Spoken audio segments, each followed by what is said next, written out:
நள்ளிரவு 12 மணிக்கு காசி விஸ்வநாதர் ஆலயத்துக்குள் என்ன நடக்கிறது தெரியுமா?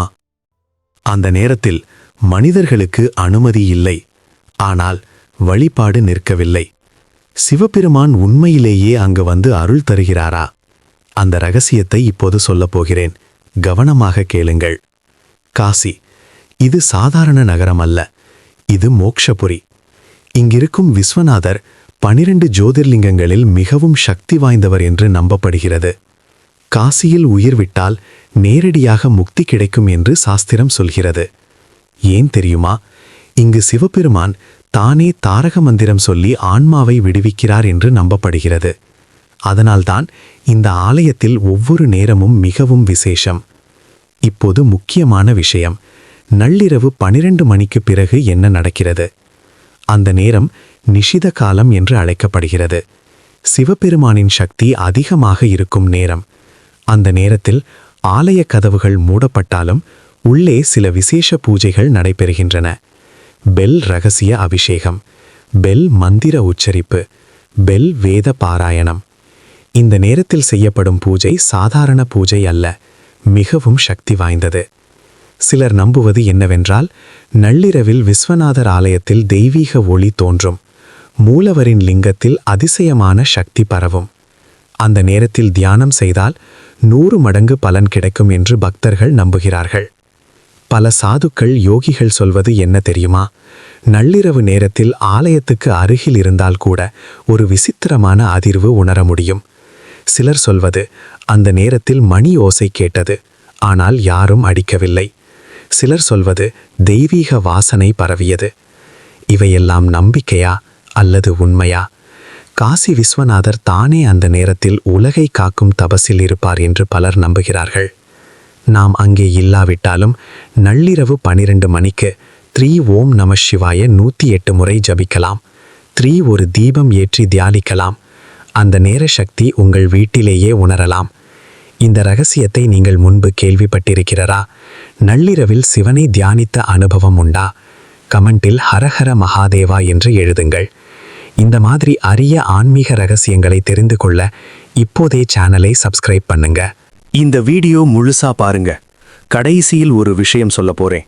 அது உங்களை அதிர்ச்சியில் ஆழ்த்தும். நிஷித காலத்தில் நடைபெறும் பூஜை வெறும் சடங்கு அல்ல, அது ஒரு ஆழ்ந்த ஆன்மீக அதிர்வு. அந்த நேரத்தில் ஆலயத்தின் உள்ளகத்தில் மிக குறைந்த விளக்குகள் மட்டும் இருக்கும். மூலவரின் அருகில் தீப ஒளி மெதுவாக அசையும். மந்திர உச்சரிப்புகள் மெதுவாக ஒலிக்கும். ஓம் நம சிவாய, ஓம் நம சிவாய. அந்த ஒலி சுவரில் மோதி பிரதிபலிக்கும் போது ஒரு விசித்திரமான அமைதி அந்த இடத்தை சூழ்ந்திருக்கும். நள்ளிரவு அபிஷேகம் சாதாரண நேர அபிஷேகம் போல இல்லை. அந்த நேரத்தில் பயன்படுத்தப்படும் திரவியங்கள் கூட மிகவும் புனிதமானவை. பஞ்சகவ்யம், கங்கை நீர், சந்தனம், விபூதி.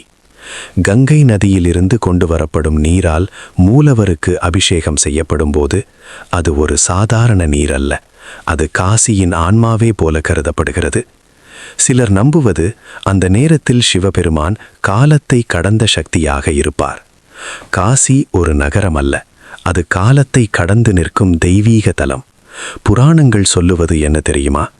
பிரளயம் வந்தாலும் காசி அழியாது, ஏனெனில் அது சிவபெருமானின் திரிசூலத்தில் தாங்கப்பட்டிருக்கிறது என்று நம்பப்படுகிறது.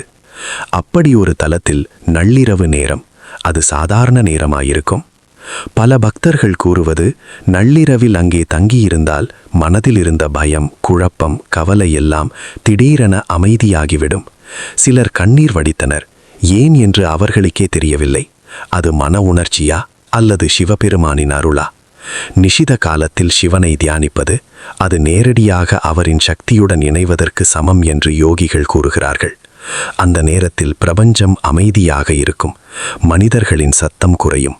அந்த அமைதியில் மந்திர அதிர்வு மிக தெளிவாக உணரப்படும். அதனால்தான் நள்ளிரவு 12 மணி என்பது சிவபெருமானின் நேரம் என்று பலர் கருதுகிறார்கள். நீங்கள் காசியில் இருக்க வேண்டிய அவசியமில்லை. இன்று இரவு 12 மணிக்கு உங்கள் வீட்டில் ஒரு தீபம் ஏற்றி 1 நிமிடம் கண்களை மூடி ஓம் நம சிவாய என்று மனதார ஜபியுங்கள். அந்த அமைதியில் ஒரு விசித்திரமான ஆனந்தம் உங்களுக்கு தோன்றினால் அது காசியின் நள்ளிரவு சக்தி உங்கள் வீட்டை தொட்டது என்று நம்பலாம். காசி விஸ்வநாதர் நள்ளிரவில் என்ன செய்கிறார் அதை முழுவதும் நாம் அறிய முடியாது. ஆனால் அந்த நேரத்தில் அவரின் அருள் மிக நெருக்கமாக இருக்கும் என்பது மட்டும் நிச்சயம். இந்த மாதிரி அரிய ஆன்மீக ரகசியங்களுக்கு இப்போதே சப்ஸ்கிரைப் பண்ணுங்க.